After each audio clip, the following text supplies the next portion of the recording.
नहीं, अभी कोई भी हथियार नहीं चलेगा। अब तक तुम मेरे प्रेम को अपना हथियार बनाते रहे ना, लेकिन अब नहीं। अब अगर तुम्हें पैसे चाहिए तो कमाने होंगे, वो भी इस दफ्तर में काम करके। मैं कोई काम नहीं करूंगा और आप मेरे बाबा हैं, इसी हिसाब से जो कुछ आपका है वो सब मेरा है। जो कुछ मेरा है वो तुम्हारा ही है, लेकिन मेरे मरने के बाद जब तक मैं जिंदा हूँ तब तक बिना काम के कोई पैसे नहीं मिलेंगे। मैं कोई काम नहीं करूंगा बाबा। ठीक है, काम नहीं कर सकते, लेकिन ये तो देख सकते हो ना कि कौन ढंग से काम कर रहा है या नहीं। अब अगर आप मुझ पर दबाव डालोगे तो इसी कारखाने में मैं अपनी जान दे दूंगा, इसलिए पैसा दे दीजिए, मेरे दोस्त मेरा इंतजार कर रहे हैं। देखो सूरज, ये झूठ मूठ की धमकी देना बंद करो और सुधर जाओ। अगर तुम कारखाने में मुझे मदद नहीं करोगे तो तुम्हें कोई पैसे नहीं मिलेंगे। आप ऐसे नहीं मानेंगे, रुकिए अभी बताता हूँ, अभी अपनी जान देता हूँ। हटो। छोटे मालिक रहने दीजिए, छोटे मालिक क्या कर रहे हैं आप? हटो, रहने दीजिए, हटो, छोटे हटो, मालिक कीजिए सब। छोटे मालिक मत कीजिए, छोटे मालिक। बाबा आप तो मुझे अच्छी तरह जानते हैं ना कि मैं कितना जिद्दी हूँ, और मेरी मौत के जिम्मेदार आप होंगे। जाने दीजिए ना सेठ जी, बच्चा है, पैसे दे दीजिए। ये क्या कर रहे हैं आप? ये सब मत कीजिए, मत कीजिए ये सब। वो बाबा है आपके। कोई मेरे पास ना आए, आज किस्सा खत्म हो जाएगा। सब समझ रहा हूँ मैं, आप इस भीमराव की बातें मानते हैं ना, कोई फायदा नहीं होगा, सिर्फ पछताएंगे आप। और भीमराव तू, तेरी क्या हैसियत है? तेरी आई मर गई, तेरे बाबा तुझे छोड़ के चले गए, और तू अब उसका बदला बड़ी जात वालों से लेगा। यही चाहता है ना कि मैं और बाबा हम अलग हो जाएं?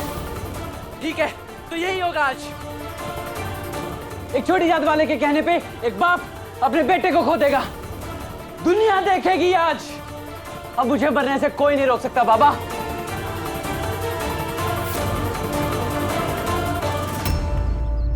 भीम, ये पागल क्या कर रहा है? अगर इसने खुद को लटका लिया तो इसका दोषी तू होगा, इसका हत्यारा तू होगा, क्योंकि तूने ही सेठ जी को मना किया था।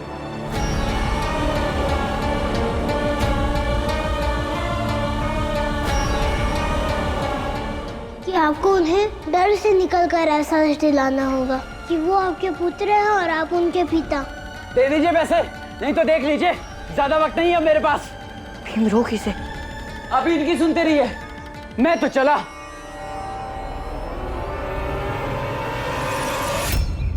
देखिए, नाश करना आसान है लेकिन निर्माण करना मुश्किल।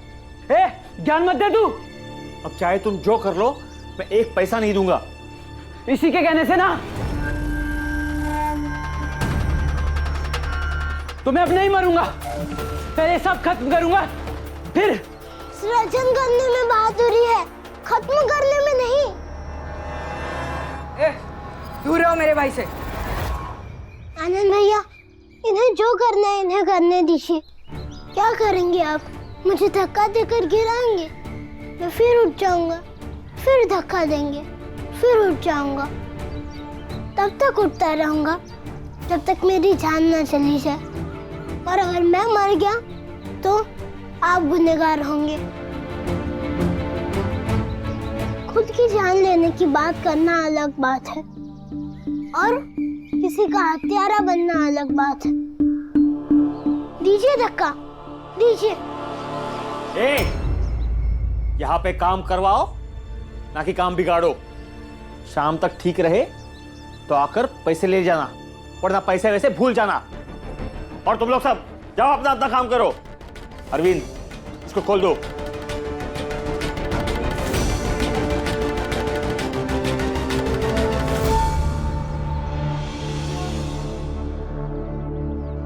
छोटे मालिक, ये वही भीमराव है जो सेठ जी को मना करता है, सेठ जी को भड़काता है, वरना सेठ जी तो आपको पैसे दे ही देते हैं। जब से आया है कुछ ना कुछ काम में दखल देता ही है, और आपके बाबा इसकी बात कुछ ज्यादा ही मानते हैं। वही कहा था, क्या देखने लगा, अपने आप को कारखाने का मालिक समझता है। इसे तो मैं अब बताता हूं कि नौकर क्या होता है और मालिक क्या होता है।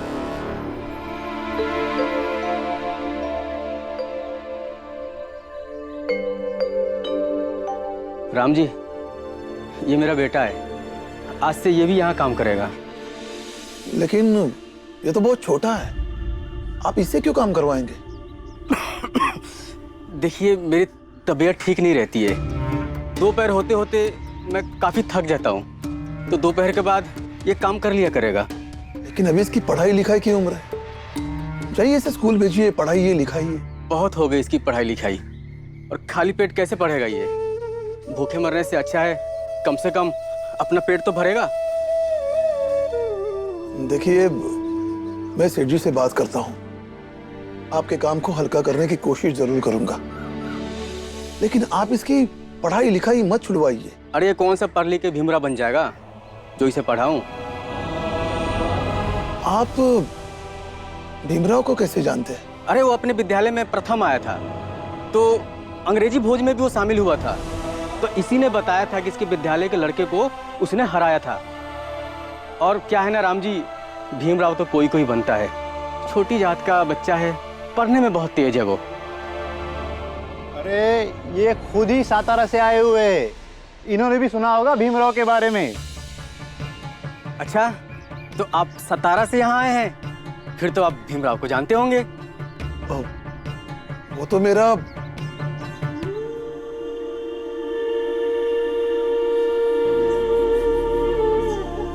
एक बात का ध्यान रखें, यहाँ पर कभी किसी को अपनी जात मत बताना।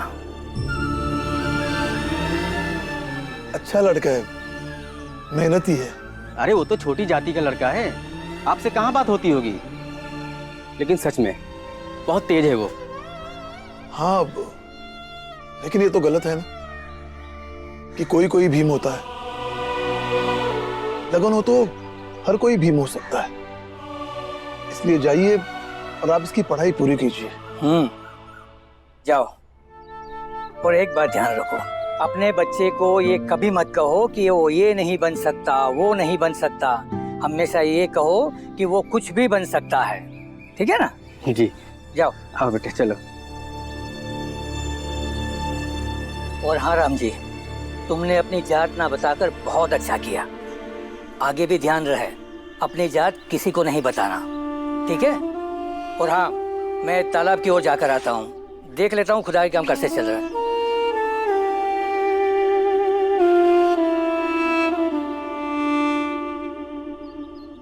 राम जी,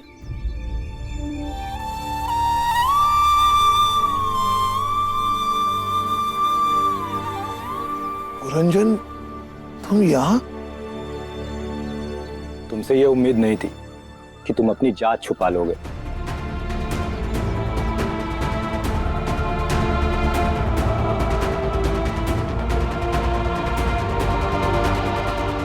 इधर इधर आ।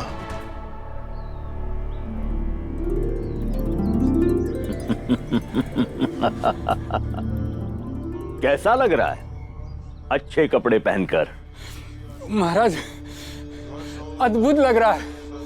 ऐसा लग रहा है जैसे ईश्वर की विशेष कृपा हो गई हो। माध्यम कौन बना? आप महाराज, आप। तो फिर जाओ और लोगों में प्रचार करो कि हम उनके दुख हर सकते हैं, ठीक वैसे जैसे तुम्हारे दुखों को हर लिया। हम माध्यम बन सकते हैं ईश्वर तक पुकार पहुंचाने का, जिस पुकार को ईश्वर कभी अनसुना नहीं करते। और ऊपर वाले की दया से आज हर पीड़ा की दवा हमारे पास है।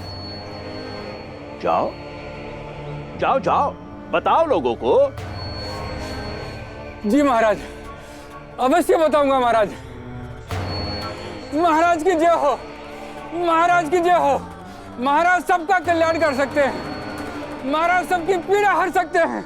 मैं सबको बताऊंगा महाराज, मैं सबको बताऊंगा।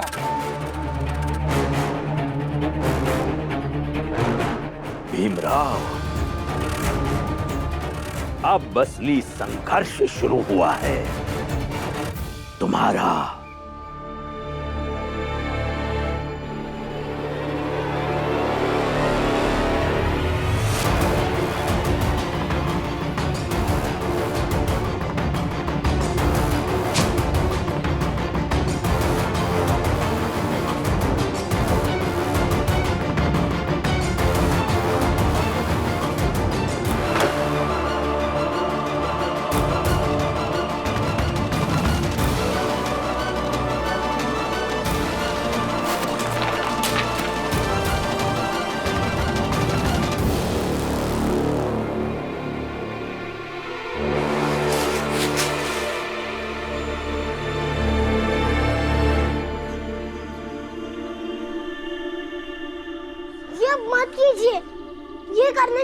बस्ती के काम करने वाले व्यक्तियों का काम बढ़ा रहे हैं। इन लोगों ने आपका कुछ नहीं बिगाड़ा है, अब ये मत कीजिए। ए, तू दूर रह। तू भूल गया कि तेरी जात क्या है? खबरदार जो मेरे पास भी आया तो तेरी परछाई भी मुझ पर नहीं पड़नी चाहिए। और बिगाड़ा तूने है, लेकिन याद रख, तेरे बहकावे में मेरे बाबा आ सकते हैं, लेकिन मैं नहीं। और तू मेरी बराबरी करेगा? तू सपने में भी नहीं पहुंच सकता मुझ तक। पैरों की धूल के बराबर भी नहीं है तू मेरे, समझा? तू चाहे जितना मर्जी उड़ ले, जा, जो काम कर रहा था वो कर, जा जा। मुझे समझाने की कोई जरूरत नहीं है। जाओ, सब अपना अपना काम करो। तू भी जा, काम कर।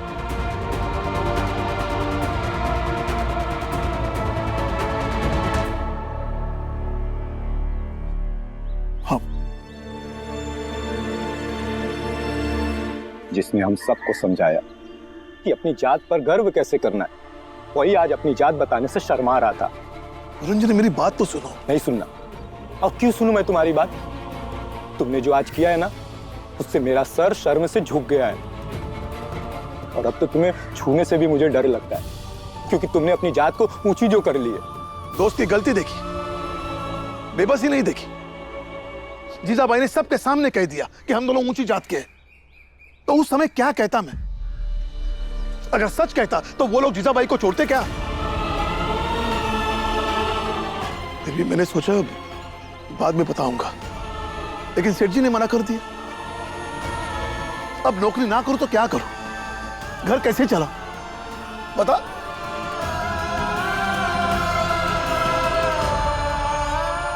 रंजन, इस शादी करके मैं फंस गया। राम जी, मुझे माफ कर दो। शायद इन सब गलतियों का जिम्मेदार मैं ही हूं। मैंने ही तुमसे जिद करके ये शादी कराई थी, इसलिए मुझे माफ कर दो। नहीं पुरंजन, वो आगे का सोचना होगा। खैर, ये बता भीम कैसा है? ए, रुको।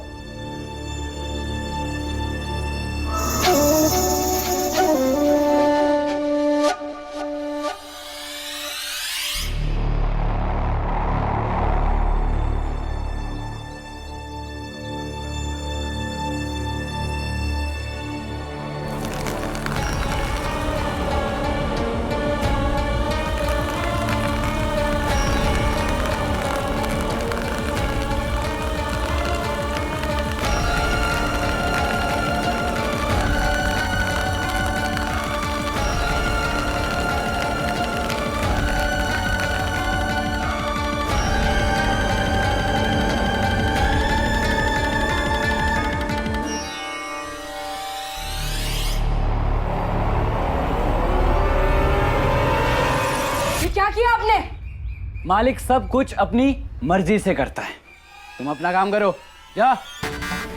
और ये सारा बहकाता मुझे एकदम सही चाहिए, समझे तुम? लेकिन ये पूरा भीग गया है, ये ठीक कैसे होगा? देखो मत, काम करो। पूरा काम चाहिए, चाहे जैसे करो।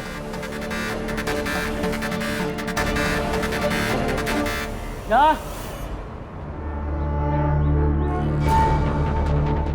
अरविंद, जाओ पानी लेकर आओ, बहुत प्यास लग रही है मुझे।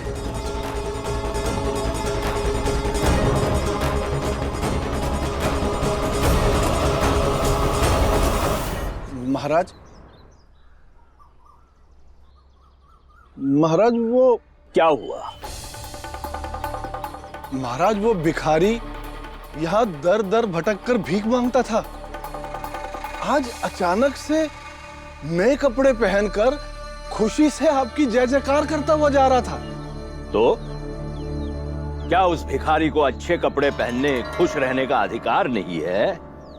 है महाराज, बिल्कुल है। लेकिन मैं ये सोच रहा था कि इसके पास नए कपड़े खरीदने के लिए पैसे कहां से आए? अगर वो हमारी जय जयकार कर रहा है तो निस्संदेह उसके जीवन में हमने कुछ किया होगा। समझ गया महाराज। आपके आशीर्वाद के बिना कोई इंसान सुखी और खुश रह सकता है भला? सब प्रभु की और आपकी कृपा है महाराज। अब इस चापलूसी को छोड़ के आगे का कुछ सोचोगे, कुछ करोगे?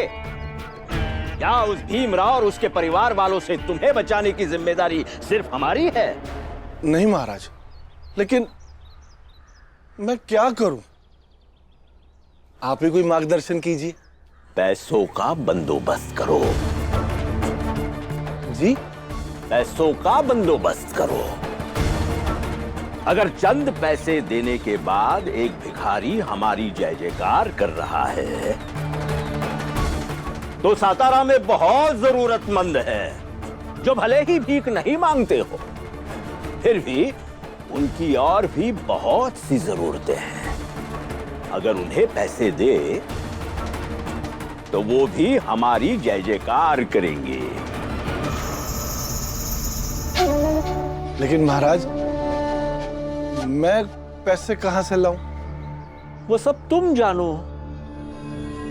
हमें सिर्फ अर्थ चाहिए, अर्थ, ताकि सातारा के सारे लोगों के मुंह से हम हमारी जय जयकार सुन सके। और जितनी उस जय जयकार की गूंज ऊंची होगी,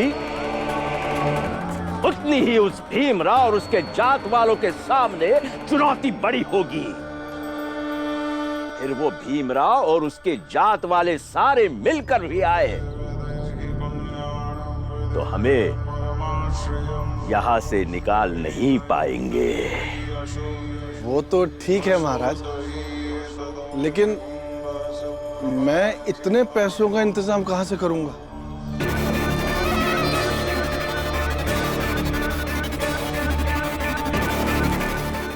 देख लो, अब ये सब तुम्हें सोचना है।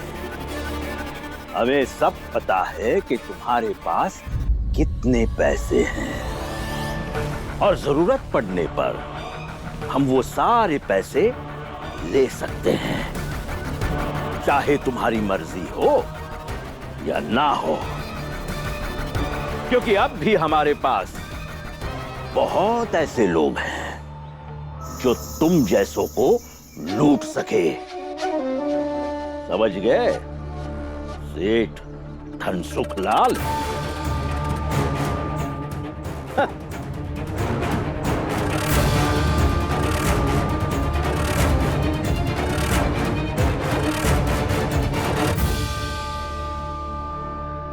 महाराज ऐसा भी कर सकते? कहीं महाराज ने ठान लिया तो मैं अपना पैसा भी नहीं बचा पाऊंगा। मुझे कोई ना कोई जुगाड़ करना ही होगा, नहीं तो ये पिद्दी भीमराव यहां से जाए ना जाए, मैं जरूर उखड़ जाऊंगा।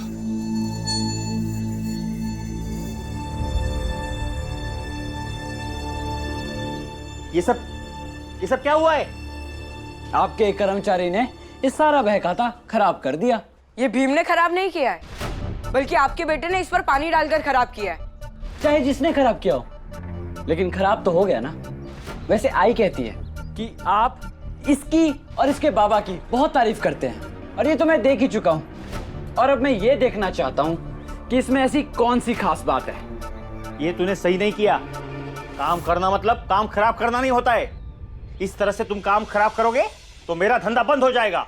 वही तो बाबा, आप मुझे पैसा दीजिए, आप ये अपना धंधा संभालिए, मैं अपना जीवन जीता हूँ। यही सही है।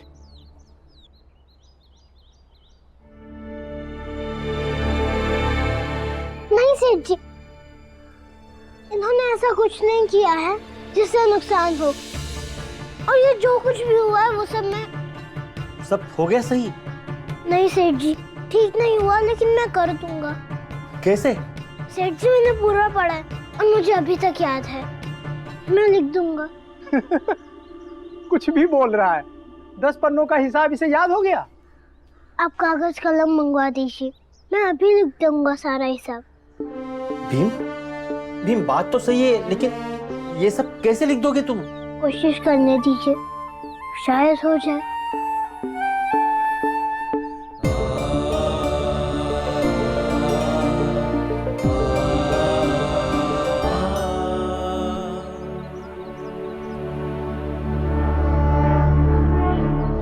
ले, लिख।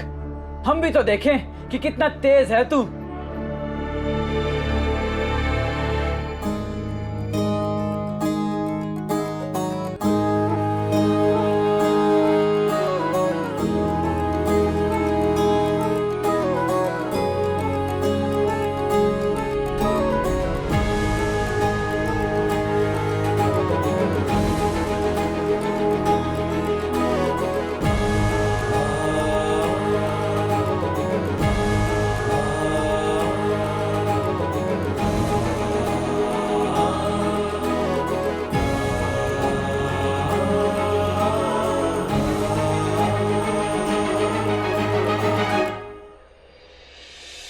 पुरंजन, तुम भीम को समझाओ कि संसार में महाराज जैसा कोई एक नहीं है। उनके जैसे हजारों महाराज पड़े।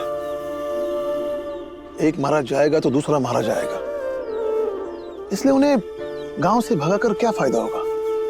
लेकिन राम जी, ये तुम भी जानते हो कि भीम अपने हिसाब से सोचता है और जीता है, और उसे संघर्ष करना, मुसीबतों से लड़ना, ये सब तुमने ही तो सिखाया है। पहले बात अलग थी, अब बात अलग है। अब वो अकेला है, आनंद फिर भी उसके साथ रहेगा, लेकिन बाला शायद उसके साथ ना रह पाए। वो भीम से जरूर प्यार करता है, लेकिन भीम के संघर्षों में हर समय वो साथ नहीं दे पाएगा। राम जी, मैं भी चाहता हूं कि भीम पढ़े लिखे, लेकिन हमारे समझाने से वो समझेगा भी नहीं। अगर समझाने से नहीं होगा तो पुरंजन बस दुआ कर कि सब ठीक हो जाए। मेरा परिवार जो दो हिस्सों में बंट गया है वो फिर से एक हो जाए, सब लोग एक जगह हो जाए, फिर देखना सब पहले जैसा हो जाएगा। और ये क्यों होने दूंगी मैं? जब एक साथ ही रहना था तो यहाँ क्यों लाया? अपनी पत्नी से झूठ बोल रहे हैं आप, धोखा दे रहे हैं उसे। जीजा भाई, ये क्या तरीका अपने पति से बात करने का? आप तरीका सिखाएंगे अब मुझे अपने पति से बात करने का। और आपने ही मेरी शादी कराई थी ना, अब छुप छुप कर मेरे पति से मिलकर मेरा घर तोड़ रहे हैं आप। जीजा भाई, घर हमेशा घर वालों से ही टूटता है। जब तक घर वालों के साथ रहने की लालसा हो तब तक उस घर को कोई तोड़ नहीं सकता। और जीजा भाई, घर तुमने तोड़ा, मैंने नहीं। मैंने क्या सोचकर शादी कराई थी, और तुमने क्या किया? हाँ, तो क्या सोचकर कराई थी कि शादी के बाद आप जो जो कहेंगे वो जीजाबाई करेगी। नहीं, बिल्कुल नहीं। लेकिन इसे ही कहते हैं खुद की किस्मत को खुद के पैरों से रौंदना।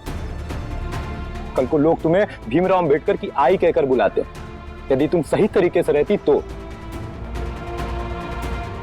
लेकिन तुमने तो खुद को भीम की सौतेली आई बनाकर रखा हुआ है। हाँ ठीक है, और आगे से इनसे छुप छुप कर मिलने की कोई जरूरत नहीं है आपको। जीजा भाई, भूल जाओ कि ये तुम्हारा कौन है, लेकिन ये मत भूलो कि ये मेरा दोस्त है, उसका लिहाज करो। माफ कीजिए, लेकिन आप भी ये मत भूलिए कि वो आपके दोस्त हैं और मैं आपकी पत्नी हूँ। और वैसे भी आपके दोस्त बनकर नहीं आए हैं ये यहाँ, भीम की तरफदारी करने आए हैं। हो सके तो जीजा भाई, मेरी एक बात याद रखना। असल में क्या है ना कि तुमने भीमराव को पहचाना ही नहीं। वो भीमराव है, आज उसने तुम्हारे लिए अपने बाबा को छोड़ा है, और कल को जब तुम मरती रहोगी ना तो भीमराव ही तुम्हारा साथ देगा, बाकी कोई नहीं।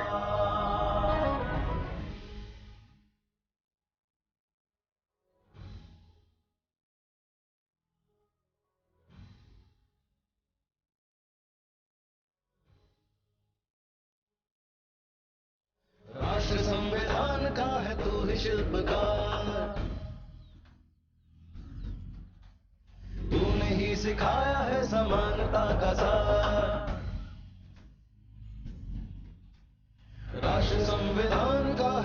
शिल्पकार तूने ही सिखाया है समानता का सार अपनी कलम से की है देश अर्चना एक एक शब्द तेरा भीम गर्जना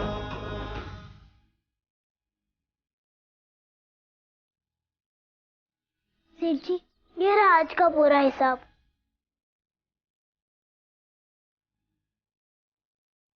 साहिब मेरे भीमराव साहिब मेरे भीमराव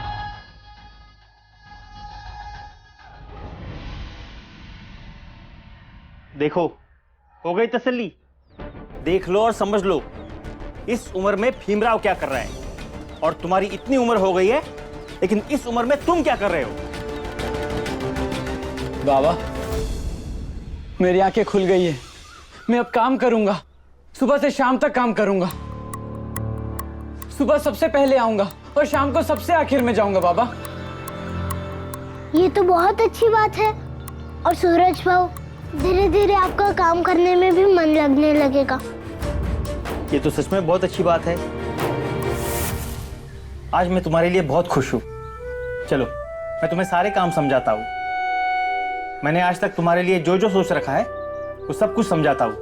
हाँ बाबा मैं आपकी सारी बात मानूंगा और काम भी करूंगा, लेकिन आपको मेरी एक शर्त माननी होगी। आज मैं तेरी हर शर्त मानने को तैयार हूं। बता तू क्या चाहता है? मैं इस शर्त पे काम करूंगा कि अगर आप इस भीमराव को और इसके बदतमीज भाई आनंद को अभी के अभी यहां से निकाल दोगे।